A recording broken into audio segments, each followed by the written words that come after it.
Je vais corriger l'exercice numéro 28, page 221.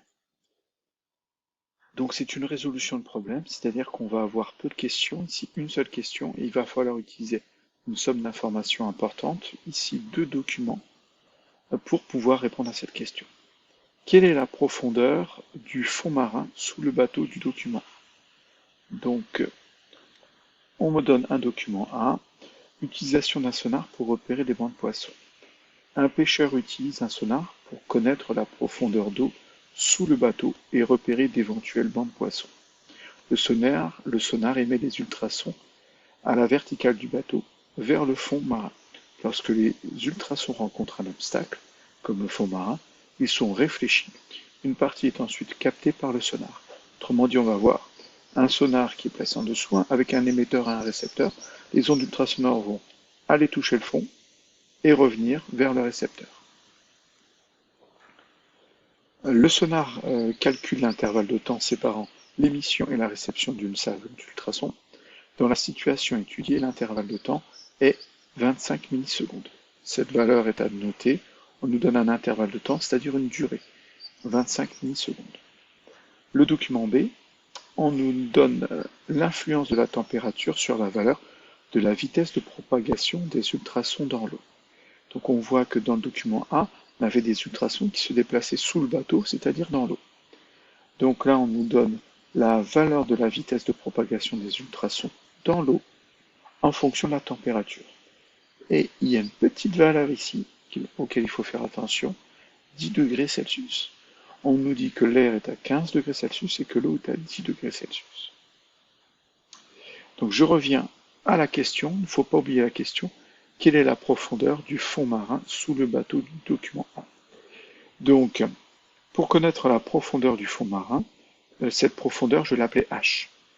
C'est une distance, cette profondeur, connaissant une durée, parce que la seule donnée chiffrée que l'on ait A par une température, c'est 25 millisecondes, c'est une durée. Il va falloir utiliser la formule V qui est égale à D divisé par delta T. On cherche une distance, D, on connaît delta T, autrement dit, il va nous manquer V. Il nous manque la vitesse des ultrasons, V ultrasons. D'après le document A, la température de l'eau est de 10 degrés Celsius. On utilise cette température pour déterminer graphiquement la vitesse des ultrasons à l'aide du document B. Le document B est une courbe qui nous donne la vitesse des ultrasons dans l'eau en fonction de la température. Autrement dit, je vais me placer à 10 degrés Celsius parce que je sais que la température de l'eau est à 10 degrés Celsius et je vais aller lire la vitesse de propagation des ultrasons dans l'eau et on obtient 1490, c'est-à-dire c'est là, je suis à 1480, je suis à la deuxième graduation, c'est après 1480, autrement dit 1490 mètres par seconde. Donc j'ai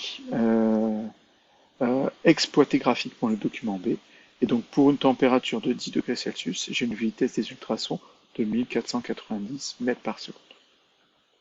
La durée, elle est connue, mais elle vaut 25 millisecondes. Mais à quoi correspond cette durée?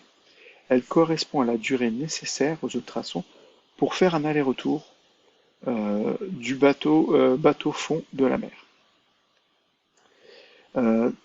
Pourquoi? Parce qu'il ne faut pas oublier que cette durée est calculée entre l'émission et la réception d'une salve d'ultrasons. L'émetteur et le récepteur sont sur le bateau. Et du coup, les ultrasons vont descendre, toucher le fond, et remonter vers le récepteur. Donc ils vont parcourir 2 fois la profondeur de la mer, ou du fond marin. Donc la durée va correspondre à le fait de faire un aller-retour. Donc la distance parcourue D est égale à 2 fois la profondeur de la mer H. Calculons la distance parcourue par les ultrasons, petit d. Donc on a V est égal à D divisé par delta T. Autrement dit, D est égal à V fois delta T avec le 632.